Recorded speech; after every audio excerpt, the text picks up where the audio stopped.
हाय, मेरा नाम है आशीष। आप देख रहे हैं हिंदी ललन टॉप। एक बार फिर शुरू है हमारा प्रोग्राम जिसका नाम है सोशलिस्ट। शो की रोज की तरह करते हैं शुरुआत और सबसे पहले जैसा कि रोज बताएंगे क्या बताएंगे आज के शो में क्या है खास। कुतुब मीनार का नाम बदलने की मांग के बीच वायरल हुआ एलन मस्क का ट्वीट। श्रीलंका के हालात को भारत से जोड़ने लगे लोग क्या क्या बोले। 7वीं के बच्चों का माफीनामा वायरल हो गया। असली बात क्या है वो हम बताएंगे। और पिक ऑफ द डे में करेंगे बात एक भारी भरकम कद्दू चैनल की। लेकिन उस सबसे पहले सोशल मीडिया के आज के दिन के मुख्य समाचार। सबसे पहले तो आप एक तस्वीर देखिए। ये तस्वीर ट्विटर पर काफी चल रही है।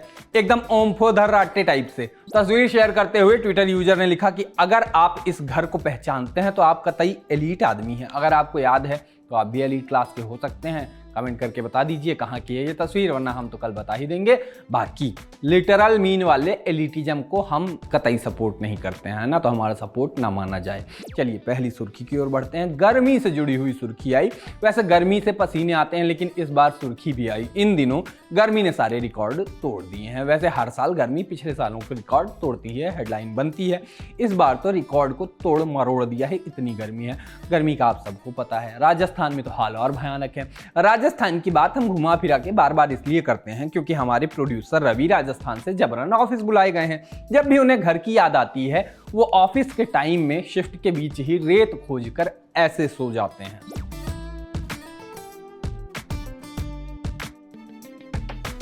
बाकी गर्मी का आलम ऐसा है कि मार्केट से अदरक लेकर आओ तो घर आते आते वो सौंठ बन जाती है। खजूर लेने जाओ लौटो तो वो छुआरे बन जाते हैं। चिकन लेने लोग बाहर जाते हैं तो खुद रोस्टेड होकर वापस आते हैं। रात की ठंडी सब्जी धूप में रख दो तो एकदम गर्म हो जाती है।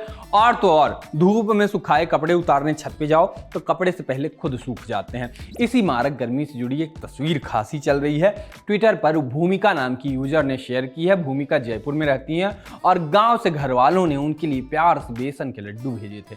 गर्मी इतनी भयंकर पड़ रही है कि लड्डू पिघलकर कतई आइसक्रीम बन गए हैं। अब लड्डुओं को स्कूप से खाना पड़ेगा। तस्वीर शेयर करते हुए भूमिका ने लिखा, घर से बेसन के लड्डू का पार्सल आया था, राजस्थान की गर्मी में पिघल गया। मतलब गर्मी देखकर लड्डू ठीक वैसे पिघल जाए जैसे हमारे शो के प्रोड्यूसर अपनी क्रश को देख के और मैं खाना देखकर पिघलता हूं। एक माफीनामा मांगने की तस्वीर काफी वायरल हो रही है। हमें 2-3 दिन से दिख रही थी तो हमने दिखाई, मतलब हमने नहीं दिखाई। हमको ये लगा कि इतनी अच्छी हैंडराइटिंग 7वीं के बच्चों की होगी नहीं और सोचा कि हो सकता है कि मामला स्क्रिप्टेड हो। पता चला सोशलिस्ट में हम फोटो दिखा दें और दूसरी तरफ पड़ताल में उसका फैक्ट चेक हो जाए। तो तस्वीर के मुताबिक औरैया स्थित जवाहर नवोदय विद्यालय की कक्षा 7 में पढ़ने वाले लड़कों ने प्रिंसिपल को लेटर लिखा और कहा कि क्लास की लड़कियां उनसे माफी मांगे क्योंकि वो क्लास के लड़कों को चिढ़ाती हैं नाना प्रकार के नाम रख के। उनका आरोप है कि लड़कियां क्लास के लड़कों का नाम बिगाड़ती हैं, किसी को लल्ला तो किसी को रसगुल्ला कहती हैं। इतना ही नहीं, ओम्फो धर्राटे काट रही है जैसी बातें भी कहती हैं। ऐसा लिखा था। लेटर खासा चल रहा है, जमकर वायरल है। लोगों ने हंसते हंसते तस्वीर सोशलिस्ट तक भी पहुंचा दी। लोग कह रहे हैं कि इन लड़कों को भी न्याय दिया जाए। बाकी हमारी ऑर्डिनरी की टीम ने स्कूल के प्रिंसिपल डॉक्टर संजीव गुप्ता से बात की तो उन्होंने बताया कि ये 2 महीने पहले की चिट्ठी है, मेरे संज्ञान में आज आई है। इसको लेकर आज मैंने स्टाफ मीटिंग भी की। तब मुझे बताया गया कि लड़कों ने चिट्ठी लिखकर अपने वार्डन को दी थी और वार्डन ने लड़के लड़कियों से बात करके मामला सुलझा लिया। बाकी वो ये भी बता रहे थे कि स्कूल में 2 काउंसलर भी आते हैं, बच्चों को अच्छी अच्छी बातें सिखाते हैं, सेंसिटिविटी के बारे में बताते हैं ताकि वो किसी को बॉडी टाइप पे या दूसरे कारण से टीज ना करने लगे। पर सोचिए स्कूल के बच्चों तक मीम कल्चर का असर जा रहा है। अभी तो मजा आ रहा है सबको, लेकिन मीम कल्चर के यही दुष्परिणाम भी हैं। ये नहीं कि किसी को चिढ़ाया जा रहा है, ये कि छोटे छोटे बच्चों की क्रिएटिविटी, उनकी बातें, उनके तौर तरीके भी मीम टेम्पलेट में बन जाते हैं। उससे आगे वो सोच ही नहीं पाते नेताओं की तरह। वो भी आजकल मीम के ही हवाले हो गए हैं। एक वीडियो लखीमपुर कांड के आरोपी आशीष मिश्रा का सामने आया। थार पे सवार होके आजा टेनी वाली ये टाइप बैकग्राउंड म्यूजिक वाला। इस वीडियो में आशीष पेशी पर जा रहा है और वो मूंछों पर ताव देता नजर आ रहा है, मानो कितना बड़ा तीर मार कर निकले हो। मंगलवार को आशीष लखीमपुर कोर्ट में पेशी पर जाते हुए मूंछों पर ताव दे रहे थे। वीडियो आते ही वायरल हो गया। एक यूजर ने लिखा कि सत्ता की हनक इसे कहते हैं। दूसरे यूजर ने लिखा कि मूंछों पर ताव शायद इसलिए भी दे रहे हैं क्योंकि पिता देश के गृह राज्य मंत्री हैं, उनके पावर पर भरोसा हो और लग रहा हो कि गाड़ी चढ़ाने के बाद भी कुछ नहीं होगा। आपको क्या लगता है इस आदमी के दिमाग में क्या चल रहा होगा जो इसने कैमरों को देखकर ऐसा पोज दिया? क्या ये इस बात का इशारा है कि उसको पता है कि बाहर कुछ लोग बैठे ही हैं जो अब भी उसके पक्ष में बोलेंगे, या उसको ऐसा लगता है कि इस सब से वो बाहर आ जाएगा और अपने इस आचरण पर बाद में मंद मंद मुस्काएगा? क्या लगता है आपको?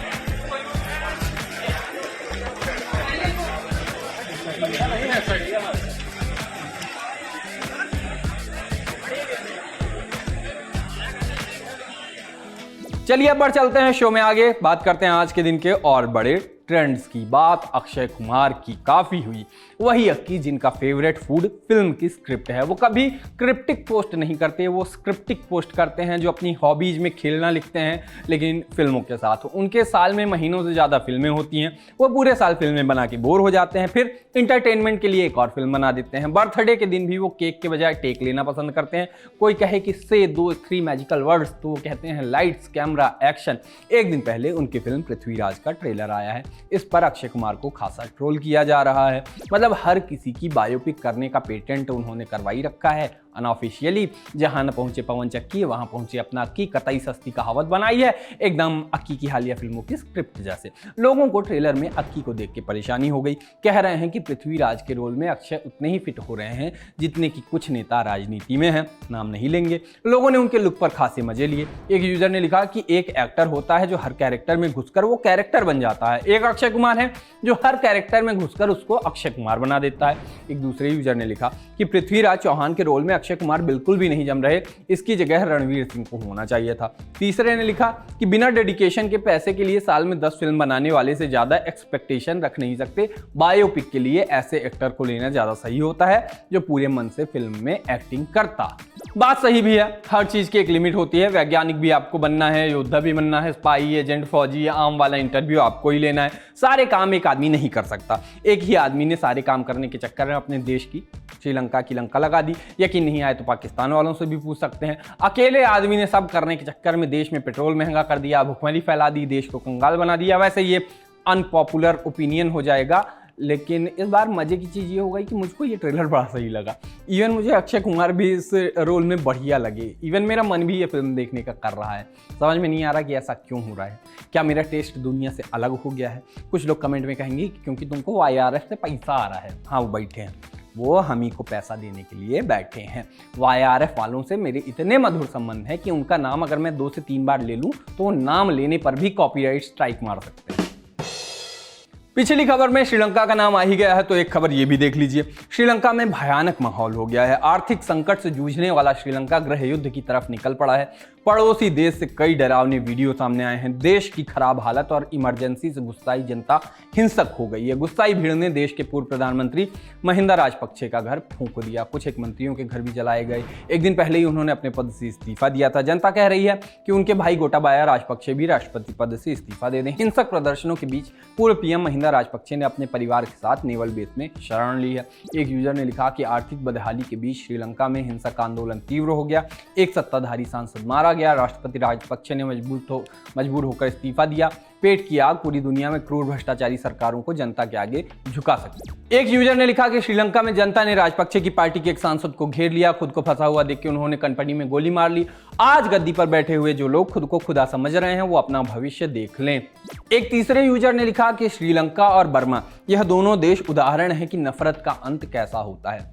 बाकी हम क्या ही कहें, विदेशों में सरकारें ऐसी ही होती हैं। जनता हर दिन स्ट्रगल करती है, आर्थिक संकट का रोना रोती है, महंगाई का रोना रोती है, तब इनको सुनाई नहीं पड़ता। साथ में विदेशी सरकारों के चाटुकार भी सरकारी प्रोपेगेंडा फैला के जनता को बहकावे में रखते हैं। विदेशों में यह भी होता है कि जनता के कुछ लोग भी ऐसे दुष्प्रचारों का पार्ट बनते रहते हैं, एंजॉय करते हैं फालतू के मुद्दों को, और फिर एक दिन विदेशी जनता और विदेशी सरकारों के पांव से जमीन खिसक जाती है। तब समझ नहीं पाते कि आह किस मुंह से निकालें और माफी कहां से मांगी। हमारे देश में ऐतिहासिक धरोहरों को लेकर ऐतिहासिक विवाद चल रहे हैं। जितनी धरोहरें नहीं हैं उससे ज्यादा तो विवाद चल रहे हैं। एक खबर कुतुब मीनार से जुड़ी हुई आई। यहाँ हिंदू संगठन महाकाल मानव सेवा के कुछ लोगों ने प्रदर्शन किया और कुतुब मीनार का नाम बदलने की मांग की। इन लोगों का कहना है कि कुतुब मीनार का नाम विष्णु स्तंभ है। इसके अलावा कुछ अन्य हिंदूवादी संगठनों ने यहाँ हनुमान चालीसा का पाठ किया। इसके बाद दिल्ली पुलिस ने उनको हिरासत में ले लिया। हाल ये है कि F2 दबाने की ऐसी आदत पड़ी है कि सड़कों, शहरों, स्टेशनों के बाद अब ऐतिहासिक स्थलों का नंबर आ गया है। वैसे मैं सोच रहा हूँ कि नाम बदलने से क्या फ़ायदा है, कुतुब मीनार कौन सा सीधी हो जाएगी। अगर नाम बदलने से फ़ायदा होता तो चलो फिर आटे का नाम नमक रख सकते हैं ताकि दाम कम हो जाए। खैर, एक वीडियो बीजेपी नेता संगीत सोम का भी सामने आया है। इसमें वो कह रहे हैं कि जो 92 में हुआ था वो 22 में होगा। उन्होंने ये बयान ज्ञानवापी मस्जिद को लेकर चल रहे विवाद पर दिया है। अपने फेसबुक पेज पर संगीत सोम ने लिखा कि औरंगजेब जैसे लोगों ने ज्ञानवापी मस्जिद बनवा दी, 92 में बाबरी और 22 में ज्ञानवापी की बारी है। मुसलमान आक्रांताओं ने मंदिर को तोड़कर जो मस्जिद को खड़ा किया था उसे वापस लेने का समय आ गया है। उनका बयान खासा चल रहा है, लोगों ने अलग अलग कमेंट्स किए, किसी ने समर्थन किया, बहुत सारे लोगों ने विरोध किया। लोगों ने कहा कि ये लोग साल 2024 के लिए भूमिका बांधने में लगे हैं। एक यूजर ने लिखा कि काशी वासियों होशियार, संगीत सोम काशी को जलाने का प्रयास करने ही बनारस आए थे क्या? भड़काऊ बयान के आरोप में संगीत सोम को तत्काल गिरफ्तार किया जाना चाहिए, ऐसी भी तमाम मांगे हुई। इसी बीच एलन मस्क का ट्वीट भी चला। एलन ने ताजमहल से जुड़ा एक ट्वीट किया जो खासा चल रहा है। एलन मस्क ने एक यूजर के रिप्लाई में लिखा कि लाल किला शानदार जगह है, मैं वहां 2007 में आया था, साथ ही ताजमहल भी देखा था जो कि वास्तव में दुनिया का एक अजूबा है। ट्वीट काफी चला और लोगों ने ताजमहल को तेजो महालय घोषित कर दिया। कमेंट बॉक्स में लोगों ने कमेंट्स किए, कई मंदिरों की तस्वीरें शेयर करते हुए ताजमहल को कुछ लोगों ने ओवररेटेड बता दिया। कहा कि अगली बार भारत आए तो मंदिरों को घूमें। सही बात है, इतने मंदिर हैं, विदेशी आके ताजमहल पे अटक जाते हैं और जो देश में है वो नाम बदलने पे अटक जाते हैं। क्या ही टाइम है, क्या ही कह दें। सोशलिस्ट में अब बात पिक ऑफ द डे की, और आज की हमारी रिकमेंडेशन एकदम कद्दू चैनल है। नहीं, मजाक नहीं कर रहे हैं, आज हम आपको कद्दू की जानकारी देने वाले एक चैनल के बारे में बता रहे हैं। इस चैनल का नाम है जायंट पंपकिंस। यहाँ पर किलो 2 किलो नहीं बल्कि 500 किलो के कद्दू देखने को मिलते हैं। इतने जायंट कद्दू कैसे उगाए जाते हैं इसकी जानकारी आपको इस चैनल पर मिलेगी। अगर आप भी इस तरह के कद्दुओं में और कंटेंट में दिलचस्पी रखते हैं तो चैनल पर एक बार विजिट कर सकते हैं। बाकी मस्त है। शो खत्म, अब घर जाएंगे, खाएंगे ढेर सारा कद्दू और कद्दू खाकर करेंगे टाटा करेंगे।